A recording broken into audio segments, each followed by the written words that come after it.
Alik na kamo sa dakbayan sa Carcar, o mas giila nga Heritage City of the South. So, as you can see in the cover page that Carcar is most famous for lechon, chicharon, ampo, and bucarillo, which are the famous delicacies only found in Carcar. Moreover, let us not forget the Rotunda, which there is a heavy traffic, especially during rush hours, and the St. Catherine of Alexandria Church. So moving on, let's go to the brief history of Carcar City. So Carcar was known as Shala since before the Spanish colonization. It became a municipality in 1599. Carcar is considered one of the oldest towns in Cebu, with its Spanish influence lasted more than 300 years ago. So the settlement was called Silo or Shala because it lies at the outskirts and out of the waterway leading to Mawag, a larger riverine community along the Carcar River. So as you can see in the picture, this is where Carcar City is located in the map, and the picture beside it is an aerial view of Carcar City at the bell tower of St. Catherine of Alexandria Church. Moving on, let's go to the significant cultural properties within the locality nga amo ang gipili nga i-map. So first is mapping culturally significant natural resources. So we choose bodies of water, which is the Mabugnaw Mainit Spring, which is located in Guadalupe, Carcar. The spring is a fresh body of water. The spring is located deep within Sitio Mainit and has a cold and refreshing water. The water in Mabugnaw Mainit Hot Spring comes from an underground spring that is used as one of the sources of water for Carcar City. The entrance of the spring is welcoming as well as the locals. The spring is surrounded by many rocks, big and small. The water is clear and crystallizing in the eye. It is also surrounded by big and small trees that keeps the atmosphere relaxing and refreshing. The place where it is located has a very nice view. The sides of the spring are cemented to prevent it from overflowing and in order for the people to sit and relax in the spring. There is also a reservoir of Carcar's water district named as the source number 1. The pool is located at the base of a large hill and the shape of it is oblong. So this is worthy to be mapped because of its natural beauty, serene view, and its benefits of the locals of Sitio Mainit. The waters of a spring are very clear, relaxing, and cold, which is perfect for the summer or whenever you want to refresh your body. The view is very beautiful because it is like you're in a paradise when you come here and visit it. This spring also helps to generate income for the locals living in here because there are lots of business establishments surrounding the spring, and for the drivers to generate income from the tourists that visit this spring. So the next significant property is the Balay na Tisa. Balay na Tisa is an example of a tangible, immovable cultural heritage. Balay na Tisa, or simply Tisa, as referred by the local townsfolk in Carcar, is a Spanish colonial house built on February 2, 1859, owned by Don Roman Sarmiento along with his wife, Doña Ana Cañerillas. Don Sarmiento is a mestizo Sangley who became the first gobernadorcillo or the first mayor in Carcar in 1857. The appellation designated to this ancestral house is derived primarily for the limestone material used to construct the house as well as the red tile roof, which readily identifies it. The limestone rock and the coral stone block that constitute the ground floor of the house was crucial in protecting its foundation from dilapidation of flood and termites. Moreover, the use of this limestone and corals reflected the power and wealth of the owners because these materials are conventionally used only for building churches. The glamorous construction of the house is also reflected in the intricate woodworkings of wall panels, ceilings, and the doors in the second floor. The house also has antique furniture collections, ceramics, and silverware, which only a family from an elite clan could afford. Thus, a visit to the Balay na Tisa is like a wistful travel back through time of Maria Clara and Ibarra. So, these are some of the antiques found inside the Balay na Tisa. Actually, there are a lot of tangible, immovable cultural heritage here in Carcar. That's why it's being called as the Heritage City of the South. But the one we chose to map was the Balay na Tisa. Why? So first, it is one of the well-known and well-preserved heritage house here in Carcar. It is also one of the oldest and one of the most valuable treasure in the town. When you enter the structure, it feels like you travel back in time. You are being welcomed and being surrounded by alluring antiques, ceramics, silverware, and paintings. Thus, the ambience of the house is so aesthetically amazing. And this house is distinct for its historical and artistic values. The reason for preserving them, aside from its architectural value, is that they embody our values, our cultural identity, and historic continuity. Restoring and maintaining the house can mean a lot, especially to the people of Carcar, because it can boost its tourism. Furthermore, this is worthy to be mapped because this structure is one of the witnesses to the aesthetic and cultural history of a city, helping to give people a sense of place and a connection to the past. Next is the mapping of significant tangible movable heritage category is artwork. It is painted by Martino Alcaceba Abellana titled Job Was Also Man. It is a composition of Martino Abellana in oil on canvas. It won first prize in the conservative category at the 1953 semi-annual competition of the Art Association of the Philippines. The painting measures 24 cm by 31.75 cm and belongs to the Romulo Gallicano collection. Visuals. This painting shows the social conditions of Filipinos after World War II. Job, as the subject, is a biblical model of patience and long-suffering, who takes the figure of a beggar in shorts. Job's face is lined with suffering, his eyes are resigned, and his mouth is open in supplication. The background shows ruined stone buildings. History and context. It was submitted by Abellana as an entry to the semi-annual competition and won first prize in conservative category. It was done in the tradition of proletarian arts sparked by Vicente Manansala in the 1950s, which pays homage to Filipinos by showing them as the ideal. Paintings in this style also reflect the living condition of the post-war era with its poverty and hardships. We choose to map this as it is the most famous work of Martino Abellana, and also the message of the painting itself is meaningful. As you know, this painting won in the competition that served as the pride of Carcar. It really interests us to map this painting and to know more about it, like what is it trying to portray and what's the hidden message of this artwork of Martino Abellana. This artwork is worthy to be mapped because it is inspiring and aesthetically pleasing to the eye in a way that this painting shows poverty and hardships, reflecting the living conditions of the post-war era. You can also see the details of the artwork, like the curves, the lines, and like the way it is painted. It really reflects and depicts the emotion the artwork wanted to portray or send to the people who see the painting. So the next significant property is the Tulumanon or Salundunon sa Calangyan, which is an example of intangible cultural heritage. The Tulumanon or Salundunon sa Calangyan has been practiced ever since Macario Mangyao was gitugahan, which means he was the chosen and trusted one to disseminate the words of God.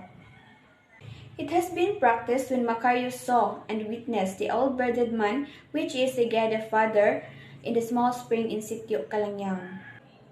Every 8 o'clock in the evening, the old bearded man will approach Macario to teach him words of God. And then the words they're talking or expatiating about is the 9 words or the Siyam Kapulong, which is given to him and to the people for physical and health protection and also for treatment, but it is only for those who can be trusted and right-minded. So these 9 words of God are prayed every night before 9 o'clock in the evening, but it is not shareable nor exposed publicly. Actually, there are a lot of intangible cultural heritage in Carcar City, but we chose to map the Kalanyan social practices or traditions since we found it interesting to map out. The way they practice their tradition is way different from normal celebration or handaan. For example, kanang every fiesta, sa Kalanyan, kung magfiesta sila kay ilang handa is buhaton nila bisperas pa lang ngay kagabi na bisperas gabi o bisperas sa gabi ihala then inikaugma pa siya pwede makaon or kung sa man. Then well sa normal nga fiesta nga celebration kay di ba maghikay sila kay inig ana na jung adlaw sa fiesta and pwede na sad siya makaon ikaw maghikay unlike sa Kalanyan nga ikaw magluto dili pa siya pwede kaon like or tilawan. They have rules that is needed to follow during the practice. So yes, daghan na sila yung mga rules nga ginasunod every time maghimo sila na nga practice every fiesta or kalag-kalag. Ang kasagaran nga kung makuanan is kanang before sila maglihok o motrabaho magkupot sa mga gamit nga kanang gamitono na jud inig actual na kay manghinaw jud kag katulo dapat. Yes. What made it unique is that their tradition or practices is only practiced in that specific area. Their tradition is worthy to be mocked due to its alluring and peculiar belief and also its history, how it was started. So we have here images of tangible, movable heritage and flora and fauna associated with the elements. So first we have the Ihawanan, which is built in 1990. And the next is the Bingkahan, Old Bingkahan. It was also built in 1990. And sugangan or lutuanan, kaldero, and plato. Actually, dinigi na siya katong mga karaan nga kaldero, plato nga gamit tunon every practice. Kay, ang uban na nga, kuan naman gud nga daot kay nangataya ba.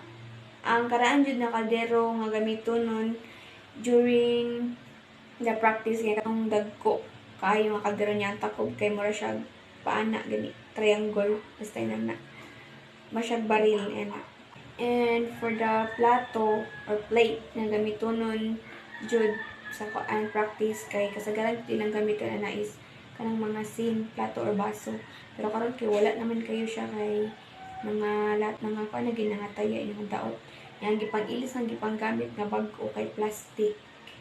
Yes, plastic or binto. So, the flora and fauna associated with the elements are pig and chicken. Yes. Baboy rigid siya o manok. Di siya pwede o baka or kandi. No, manok rigid o baboy.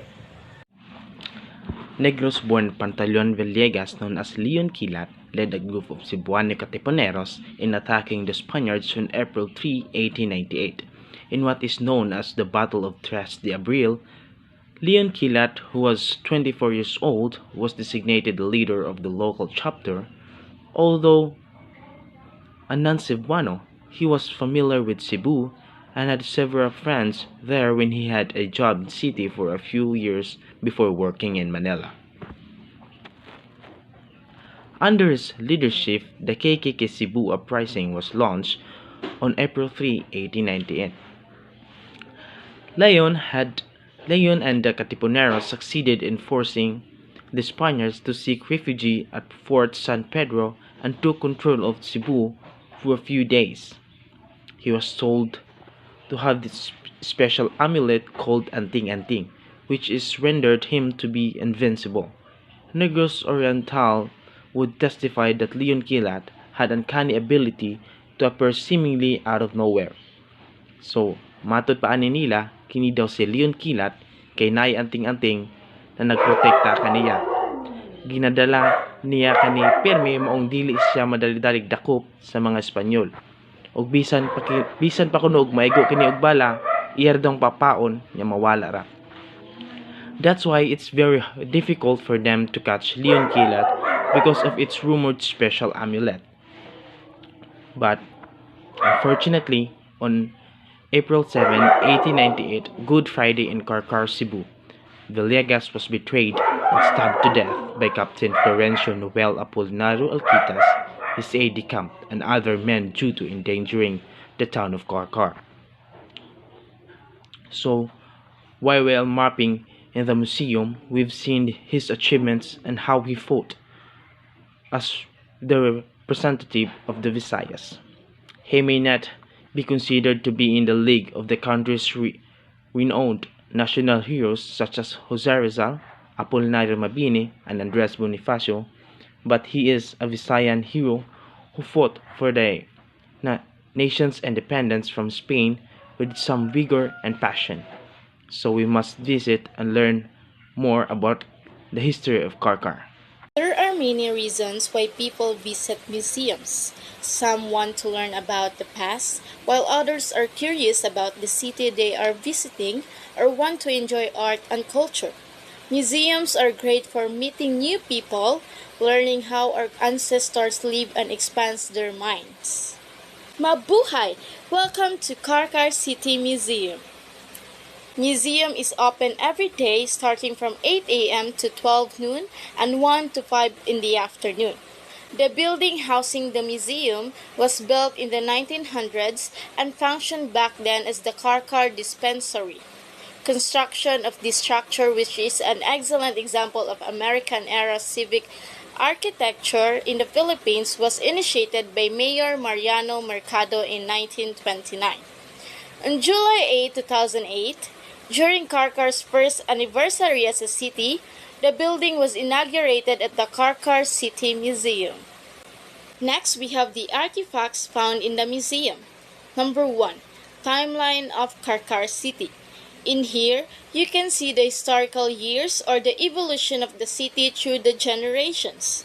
The second one is the old lamparilla. It was used by the Carcaranos during ancient years, which served as the source of light during darkness or night. The third one is the props for the play called Linambay. So there are common materials that is used in the play Linambay to be successful that can be found in the museum. Moreover, pictures of the authors and their books or the different copies of books with the pictures of their authors beside them can be found too. The fifth one are the pictures and writings about historical people in the field of sculpture. Historical people in the field of sculpture was been valued and honored upon preservation of its copies of pictures and their writings. Next, we have the old instruments that were used by the singer-songwriter before, old harp, a picture of the Kabkaban festival in Carcar, different sculptures made by Ramon Alcoseba, and old pictures of the band class of 1962. Why is Carcar City Museum worthy to be mapped? First, it is considered as the very first museum put up by a local government unit or LGU in southern Cebu is this facility in Carcar City. Another thing is that it contains galleries featuring objects with historical, cultural, and artistic relevance. The third one is that among the artifacts displayed at the Carcar City Museum are a tradition corn milling stone, winning costumes used by the Carcar City contingents in numerous artistic performances, and old news clippings about General Pantaleon Villegas, also known as Leon Kilat. And the last one is that on the museum walls, visitors can see a chronology of events that took place in the Carcar from Pleistocene period up to the present. I encourage each one of you to visit the Carcar City Museum. Mabuhay! LGU Carcar. Carcar, a culturally rich and environment-friendly city with an economically and well-developed infrastructure, facilities through good governance, ensuring an efficient and effective delivery of basic and social services. Carcar's mission. The city of Carcar, with its committed civil servant, shall provide appropriate facilities and needed infrastructure with the participation of community-friendly investors to help the city in the preservation and conservation of its cultural heritage and environment. Our experiences in LGU Carcar during our mapping is they are not giving us info and we are not able to interview them due to a hectic schedule. So before we proceed to the experiences and challenges faced during cultural mapping, let me state you the reasons nganong gipili na mo ang Carcar City. So first is, as an individual nga dili taga Carcar, curious po ko sa ilahang mga cultural heritages kay di masag ko familiar sa Carcar. So it's time for me to explore and know and learn their different cultural heritages to share to you guys. Then we also want you to know their rich history and to tour you to the important cultural heritages present in Carcar City. And for you guys to know some places that are very worthy to visit if ganahan mo mulaag sa Carcar. Kasagaran man nato kay taga Dalagit or sa Argao, hindi pa kayo aswito sa Carcar, so we choose Carcar City. So, let's move on to the experiences and challenges that we have faced during cultural mapping are as follows. First, the travel expenses and the location of the places. Since Carcar City is a bit far from us and some of the places are far, especially the spring, so the travel expenses are expensive. That's why we really prepared for it, because we know that the fares are quite expensive considering that the gasoline is quite high. Next is the lack of transportation vehicle. So we experienced this when we went to Sitio Mainit in Guadalupe, Carcar.